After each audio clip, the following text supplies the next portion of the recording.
Iya. Maka itu kami juga menegaskan kepada Menteri Ketenagakerjaan dan juga Dinas Ketenagakerjaan provinsi maupun kabupaten kota yang ada di Provinsi Papua untuk lebih Aktif sebenarnya. aktif untuk Iya. memantau perusahaan-perusahaan yang nakal. Nakal. Iya. Begitu. Jangan sampai kemudian perusahaan ini menggunakan dalil virus corona sebagai alasan untuk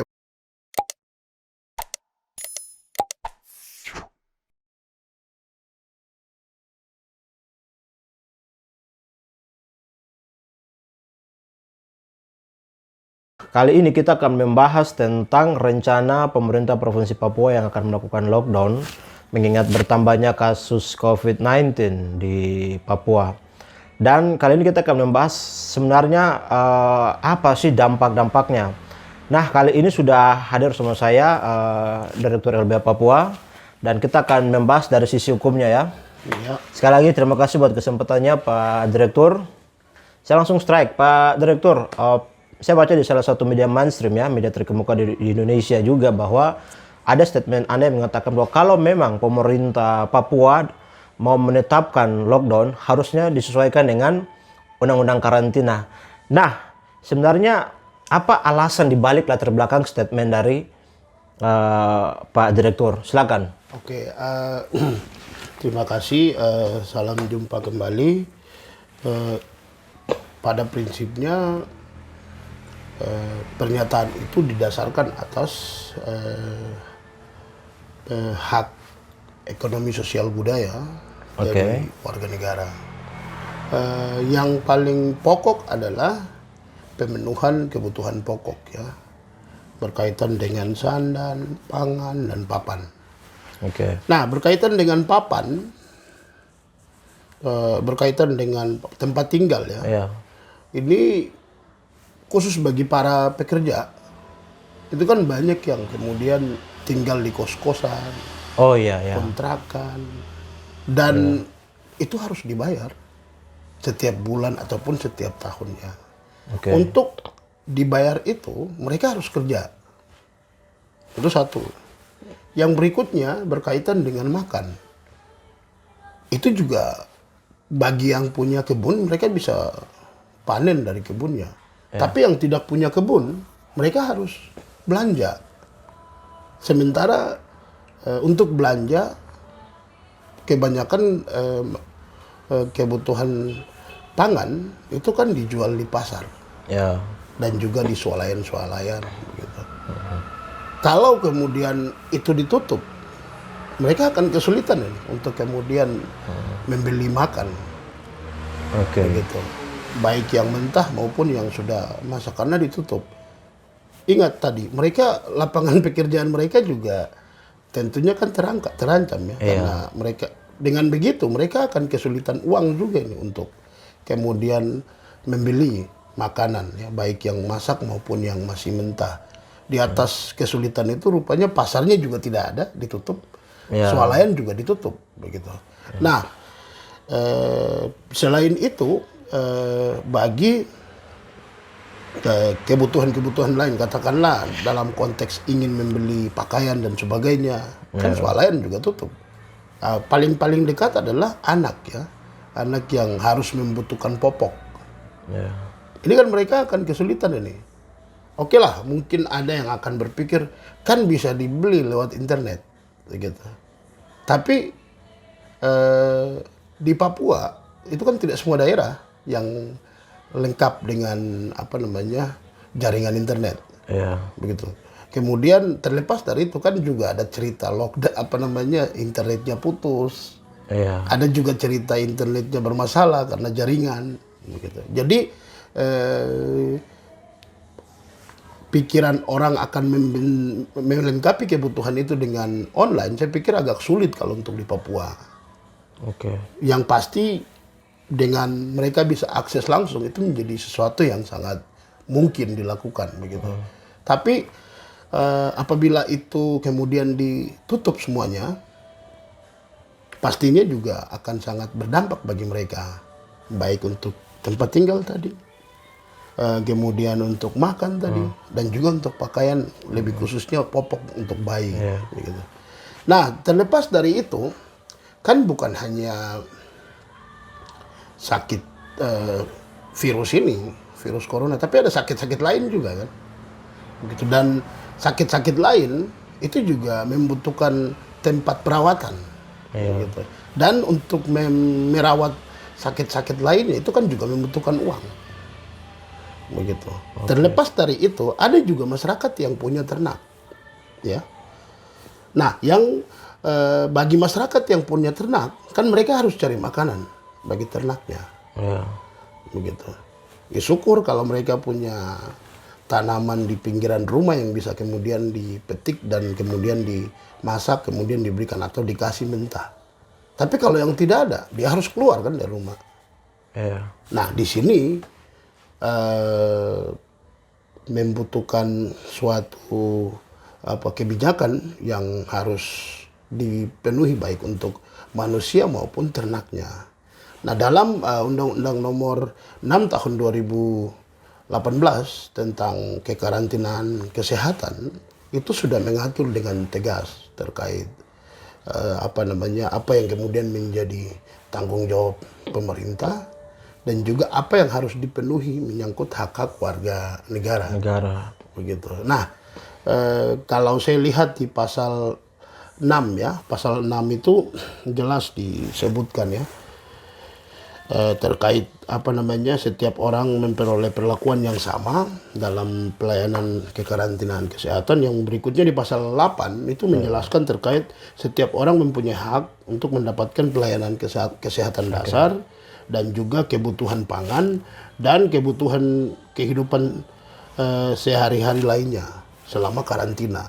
Nah, ini yang saya pikir kalau kemudian ini yang menjadi dasar saya mendesak agar pemerintah Provinsi Papua dalam melakukan lockdown itu wajib menggunakan Undang-Undang Nomor 6 Tahun 2018 agar pasal 8 ini bisa implementasikan secara maksimal, karena dengan itu akan jelas-jelas memenuhi kebutuhan hak ekonomi sosial budaya masyarakat.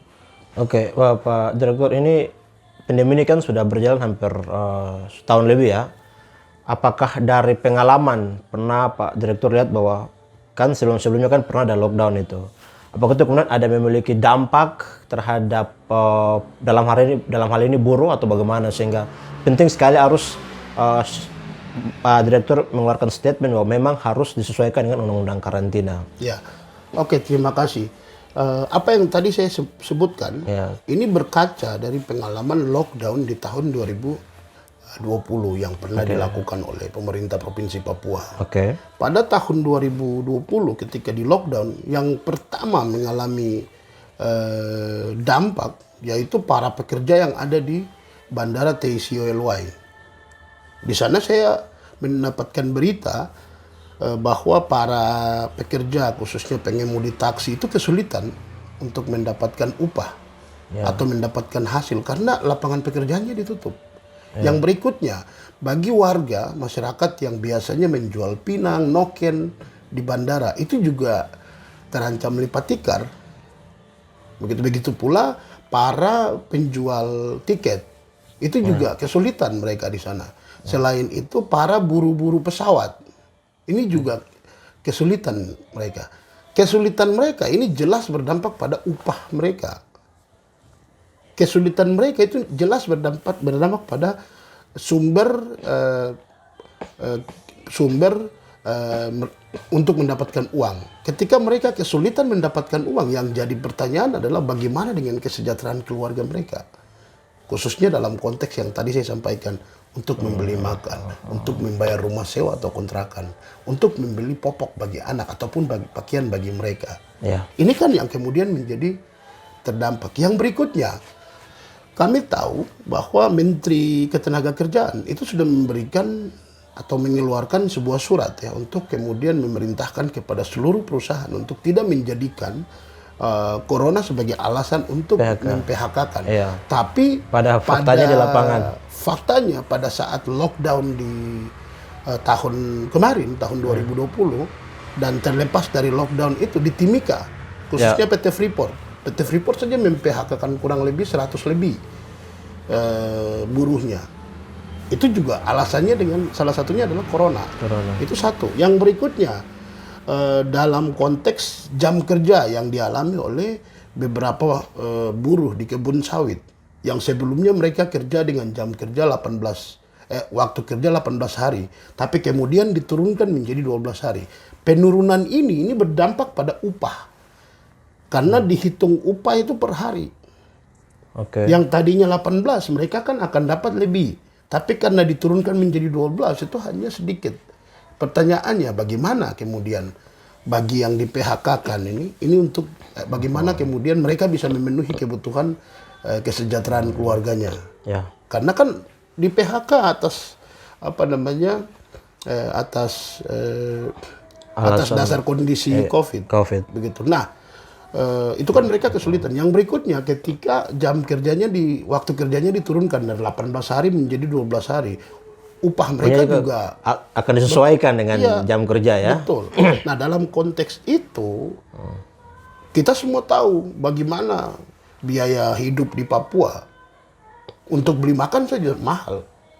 Begitu. Untuk membayar kontrakan juga mahal. Dan semua itu membutuhkan uang. Iya, dan semua itu harus ada uang, begitu.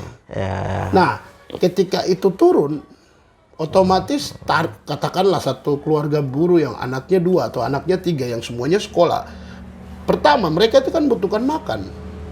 Ketika contoh dari 18 hari kerja tadi, contoh dia dapat 3 juta nih. Kemudian karena berkurang sampai 12 hari, itu kan tentunya pemasukannya upahnya akan dapat hanya dari 3 juta tuh turun menjadi mungkin 1 juta berapa begitu.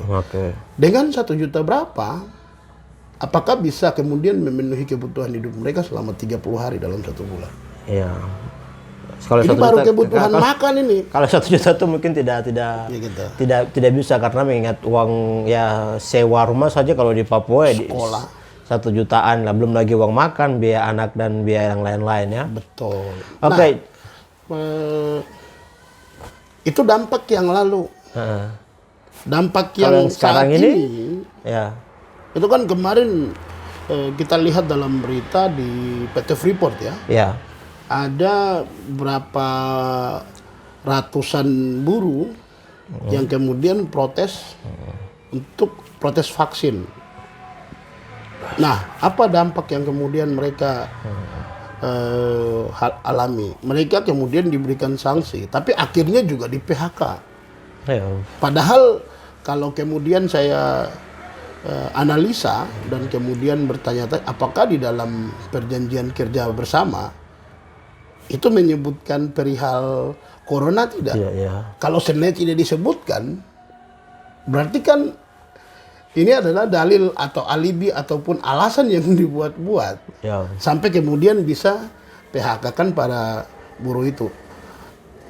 PHK ini itu kemudian berdampak pada pemenuhan kesejahteraan dari keluarga buruh ini. Begitu. Nah, ini yang saya pikir itu menjadi dampak. Terlepas dari para pekerja itu ketika di lockdown dan semua pelayanan pemerintah itu ditutup, ini juga akan berdampak buruk bagi warga negara yang katakanlah ingin mengurus KTP atau mengurus masalah-masalah lain ya, seperti mengurus rekening ataupun mengurus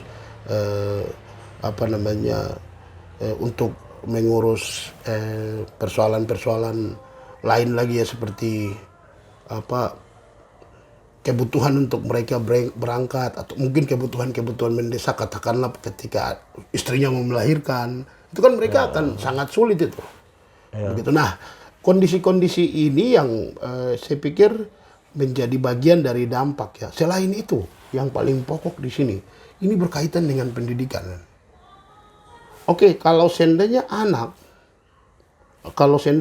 dia sudah SMP, SMA, ataupun kuliah, itu kan dia paham.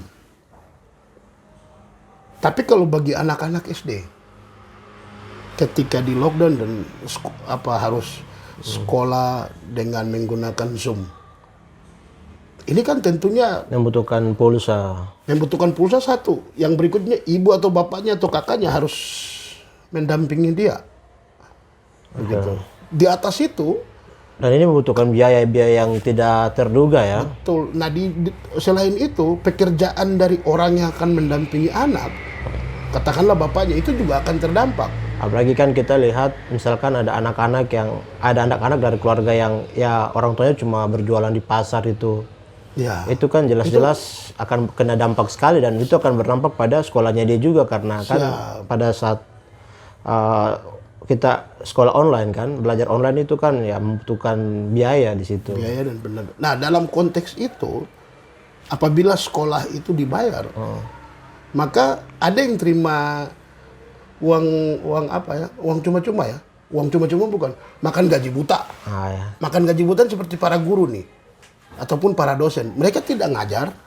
Ya. Tapi biayanya dibayar terus oleh para keluarga. Jadi yang kemudian terhisap itu adalah orang tua. Kemudian orang tua yang terhisap itu juga akan berdampak pada pekerjaannya. Ketika pekerjaannya berdampak, dia mau dapatkan duit dari mana? Oke. Nah, ini apa ya? Dari satu pelanggaran ke pelanggaran yang lain. Dari satu dampak ke dampak yang lain. Dalam kondisi inilah yang semestinya dipikirkan secara matang oleh pemerintah. Satu hal yang penting lagi berkaitan dengan pemenuhan hak atas keadilan ya bagi kami yang kemudian kerja dalam konteks berikan bantuan hukum. Ini kan sidang terus jalan. Iya. Sidang terus jalan dan sampai saat ini tidak ada tidak ada kalau nanti di lockdown itu bagaimana kondisinya bagi yang kemudian membutuhkan hak atas keadilan atau hak atas bantuan hukum bagi mereka. Nah, ini juga baik untuk kemudian dipikirkan begitu. Tapi ini semua dampak-dampak itu ini yang kemudian menjadi latar belakang bagi saya bisa menegaskan kepada pemerintah Provinsi Papua untuk kemudian menggunakan Undang-Undang Nomor 6 Tahun 2018 dalam lockdown yang akan dilakukan di bulan Agustus nanti. Begitu. Jadi harapan bahwa kalau memang dilakukan lockdown di Provinsi Papua bahwa pemerintah Provinsi Papua itu harus menyesuaikan dengan undang-undang karantina ya. Supaya jangan ada warga Provinsi Papua yang kemudian terkena dampak ya. Karena kan ya kita tahu kalau tidak disesuaikan dengan undang-undang karantina berarti akan ada banyak korban di situ. Terakhir mungkin dari Pak Direktur, apa yang harus diperhatikan paling pokok sekali oleh pemerintah Provinsi Papua kalau memang mau lockdown? Pada prinsipnya seperti yang telah saya sampaikan tadi ya, untuk wajib menggunakan Undang-Undang Nomor 6 Tahun 2018 tentang karantina kesehatan dalam lockdown. Yang berikutnya, karena tadi kami sudah menyebutkan beberapa dampak pada sektor-sektor real ya, maka itu kami juga menegaskan kepada Menteri Ketenagakerjaan dan juga Dinas Ketenagakerjaan Provinsi maupun kabupaten kota yang ada di Provinsi Papua untuk lebih aktif sebenarnya untuk memantau perusahaan-perusahaan yang nakal. Begitu. Jangan sampai kemudian perusahaan ini menggunakan dalil virus corona sebagai alasan untuk kemudian membuat tindakan seenaknya ya, yang kemudian akan berdampak bagi para buruh. Yang berikutnya, biasa kalau tidak di PHK biasanya upahnya dikurangi karena kan macam tadi disesuaikan dengan jam kerja, apalagi kan ada alasan karena ini corona sehingga pendapatan perusahaan juga menurun ya. Lanjut Pak, yang ketiga apa? Yang ketiga kami juga menegaskan kepada Dinas Pendidikan dan juga Menteri Pendidikan untuk kemudian memperhatikan kampus dan juga sekolahan ya, baik dari SD sampai dengan SMA untuk kemudian bisa mengurangi biaya pendidikan atau mungkin ditiadakan sekaligus karena kan mereka tidak kerja ini. Artinya ini apa namanya biaya apa namanya nih SPP itu ya. Iya. SPP itu kalau pengalaman kalau adik perempuan tuh dia biasanya cuma dapat data doang, dapat data. Tapi sepertinya biaya sekolah dia tuh dia tetap bayar setiap bulannya itu SPP-nya itu dia Iya, terus ini kan bicara tentang hak dan kewajiban. Iya. Hak bagi siswa yang sudah membayar, dia kan punya kewajiban untuk menerima materi dari si guru. Iya. Begitu.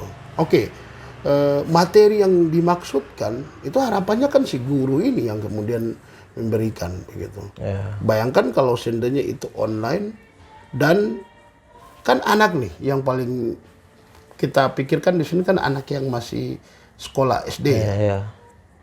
Bagaimana kita bisa pastikan kalau si guru dia dapat memberikan materi dengan maksimal. Sementara jarak antara si guru dengan anak itu jauh.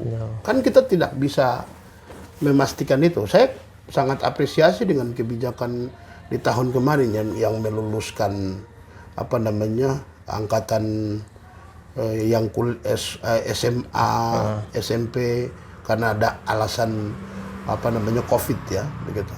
Nah, harapannya bagi biaya pendidikannya juga digratiskan. Iya. Karena kan kondisinya seperti begini, kalau seandainya ada yang masih ngomel, kita kan kau ngajar di mana? Iya. Begitu. Di mana kewajiban yang kau berikan kepada si anak ini? Ini maksudnya biar kemudian tidak menyulitkan orang tua ini. Begitu. Karena kan tadi menyangkut permintaan saya terkait menggunakan Undang-Undang Nomor 6 Tahun 2018. Ini kan permintaan saya kepada pemerintah. Belum tentu nih pemerintah akan jawab ya. Begitu. Tapi dalam konteks tidak... belum tentu inilah yang kita harapkan dinas pendidikan itu harus punya satu sikap yang tegas. Ya. Intinya harus berperan aktif lah. Betul. Yang berikutnya kami juga menegaskan kepada Ombudsman Republik Indonesia Perwakilan Papua untuk bisa memantau kondisi ini karena kekhawatiran kami akan terjadi banyak tindakan maladministrasi. Sebagai contoh seperti ini, dari tadi kan saya sempat bilang kalau ketika orang mau mengurus persoalan administrasi, katakanlah mengurus kartu Papua Sehat, kemudian kantor tempat mengurus itu ditutup dengan alasan karena lockdown. Ini kan yang akan jadi terdampak adalah si warga negara yang membutuhkan pemenuhan hak atas kesehatan dengan menggunakan kartu Papua Sehat ini. Nah, ini yang kami harap peran Ombudsman Republik Indonesia untuk melihat jangan sampai ada tindakan maladministrasi yang dilakukan oleh pejabat yang berwenang untuk melakukan tugas itu, namun alasan COVID kemudian dia tidak melakukan apa-apa. Dan itu berdampak bagi para pencari administrasi untuk memenuhi hak atas kesehatan. Yang berikutnya, kami juga menegaskan kepada Komnas HAM Republik Indonesia Perwakilan Papua untuk bisa mengawasi implementasi hak ekonomi sosial budaya bagi warga Papua. Karena yang tadi saya sebutkan ini kan berkaitan dengan hak ekosop yang kemudian terlanggar. Kami minta untuk menggunakan Undang-Undang Nomor 6 Tahun 2018 itu semata-mata untuk melindungi hak ekosop warga negara Indonesia yang ada di Papua. Begitu. Dengan demikian Komnas karena dibentuk untuk melindungi hak asasi manusia dan juga memantau pemenuhan hak asasi manusia, maka kita minta untuk aktif melihat. Begitu. Nah, itu yang mungkin bisa kami sampaikan sebagai kata penutup. Kami tegaskan kepada perusahaan-perusahaan untuk tidak menggunakan dalil corona untuk mem-PHK-kan buruhnya, karena itu akan menjadi petaka bagi keluarga buruh itu di tengah COVID ini. Mungkin begitu Pak Direktur, terima kasih buat penjelasannya. kawan-kawan di rumah kita sudah mendengar bersama ya dampak yang akan kita rasakan, dan juga kita belajar dari dampak-dampak sebelumnya ketika COVID-19 melanda Indonesia, khususnya di Papua. Nah, itu mungkin saya dari kami. Sampai jumpa lagi dalam diskusi-diskusi selanjutnya. Sampai jumpa.